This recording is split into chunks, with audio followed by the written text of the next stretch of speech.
کچھ تیل بھروانا تھا، کچھ اور طبی ضروریات تھی، تو ایک بچی کوئی 10-12 سال کی وہ قریب آ گئی کھلونے لے کے. تو اس نے کہا انکل جی کھلونا لے لو.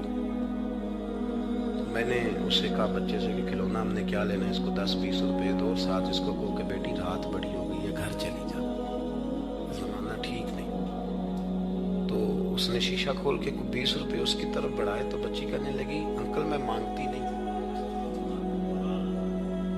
تو بیٹیاں نا، میری بیٹی کی عمر کی تھی وہ بھی.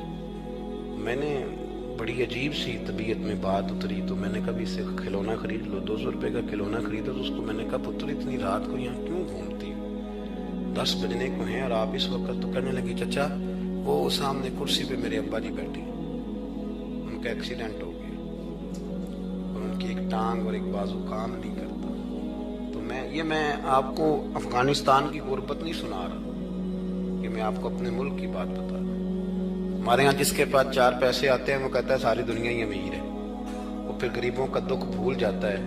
تو کہنے لگی وہ میرے ابا جی بیٹھے ہیں، میں ان کے ساتھ آئی ہوں، تھوڑا سا سامان اور بیچنا ہے پھر ہم نے گھر چلے جانا. تو وہ ساری رات میری آنکھوں کے سامنے بچی گھومتی رہی. میں سوچتا رہا کہ اللہ تو مہربانی فرما، بیٹیاں تو برابر ہوتی ہیں. کہنے لگی سودا ابا ہی لے کے آتا ہے پر وہ چل نہیں سکتا.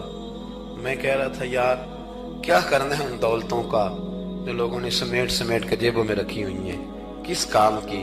بشرط یہ ہے کہ ہم تو پیسے وہاں لگائیں گے جہاں میچ ہوگا نا کپ کا، اور ہمیں مہمان خصوصی بنایا جائے گا، وہاں ہم پیسہ خرچ کریں گے. اور ہمیں جب کبڈی میں بلایا جائے گا کہ چوہدری صاحب آپ مہمان خصوصی ہیں تو آپ نے اتنے پیسے دینے ہیں، تو وہاں ہم دیں گے جہاں فوٹو بازی ہوگی. اخلاص، خلوص، للہیت، یہ حسن ہے، اس کو اپنائیے. اللہ ہمیں سمجھنے کی